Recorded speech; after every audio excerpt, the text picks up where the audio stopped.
Tiger fans, welcome back to another YouTube video. It's just time to talk about a little bit of a Richmond-ish update, just based on some trade stuff that's come up recently, and I guess the coaching appointments and things like that.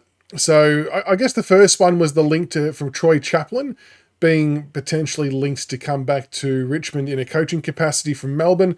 Obviously, he had spent a little bit of time with Adam Uze when he was at the D's, and look, it's one of those ones where ultimately we're kind of backing Uze and the club's judgment in, right? Because whilst he may not be a broader everybody's first choice, it's got to be someone that Adam feels comfortable with and works well with.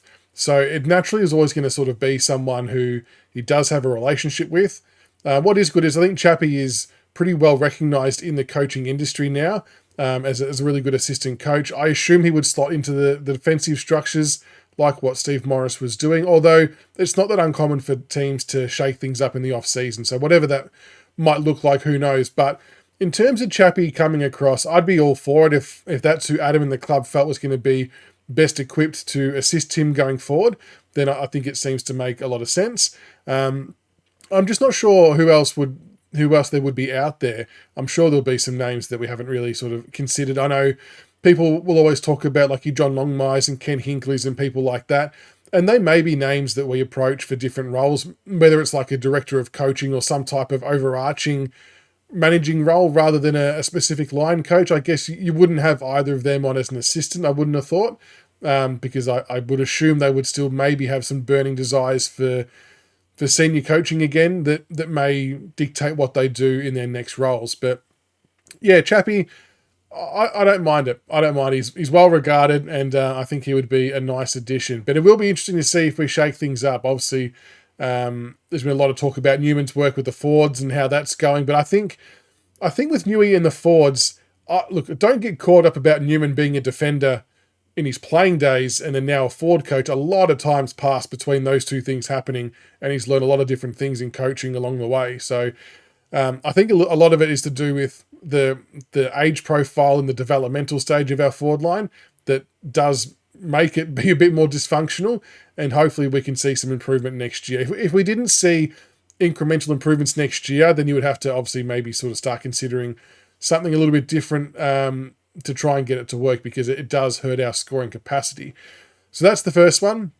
The second one was today that Malcolm Rosas Jr. from the Gold Coast did officially tell Gold Coast in his exit interview that he does want to get traded. It didn't nominate a club, well, not publicly anyway, at this point in time.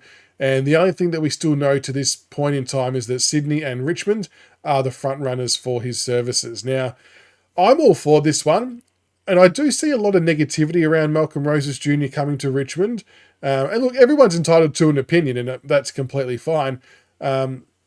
I think the message I want to just put out today about it is, when you talk about trades and players coming across, just keep in mind that you can't always trade in A-grade players.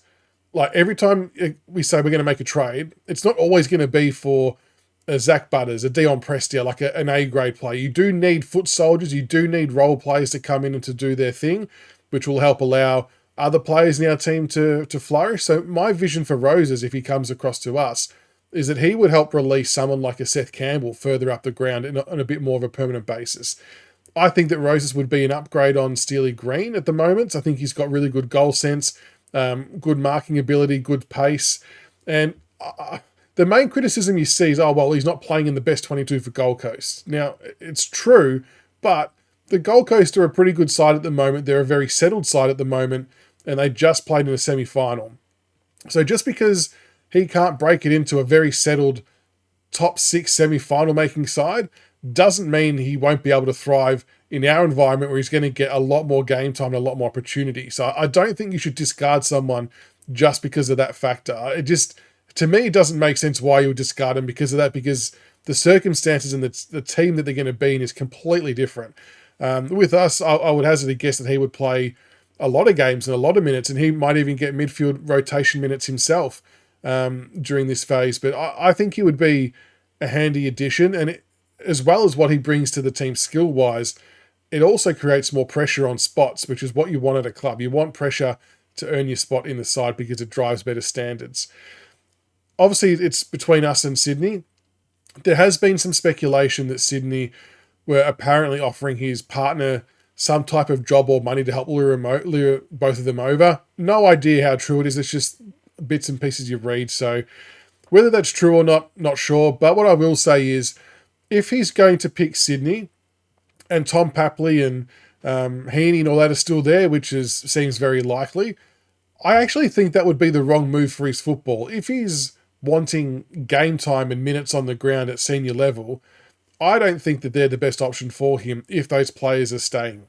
If Tom Papley was to be traded for whatever reason, I've got no idea if that's even on the cards or not, but then he would have a spot open up that he would get some good minutes and some good game time. The Swans start to make sense then.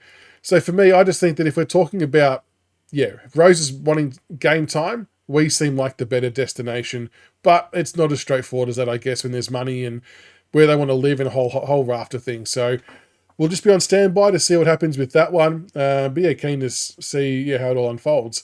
And the final one to talk about quickly, there's probably two more.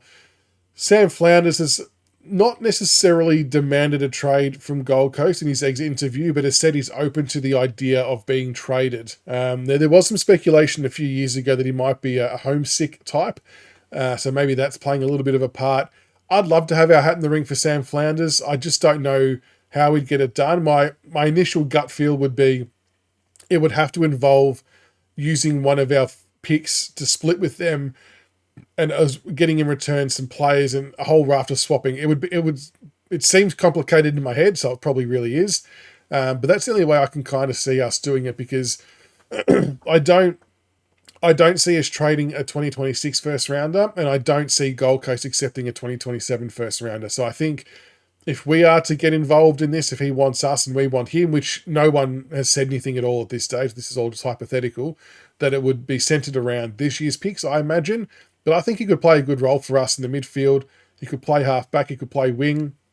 So I do think we could offer him the minutes that he wants in the midfield. Like, I know that might outrage people because we've got Houghton and Lawler and Campbell and Smiley and McAuliffe, but some of those younger guys, they're not going to be ready to play bulk AFL midfield minutes yet. That's just the reality of it. So until they are, you still are going to need other players in there. And I would say that Flanders would be an upgrade on a couple of players already in our midfield. So it would seem like a no-brainer. But again, we may not even be after him, and it might not, nothing might even eventuate. But personally, I wouldn't be against it. Jai Simpkin was another one who has, well, his manager at the very least has maybe asked the question, or sounds like he's asked the question of a couple of clubs if there's any interest. Apparently he's not happy with the position he's played in as well. It's extraordinary to hear about these club captains on deals coming out, wanting out. It blows my mind. Would he be a good fit for us? I'm not sure. If he was to play a wing role, I could see it working, but there's just too much attached to his contract for us to take on to justify it, I think, for us. But yeah, that might be a name you'll start to see more of, not necessarily to us, but just in general in the trade world. And then our very own Tyler Young.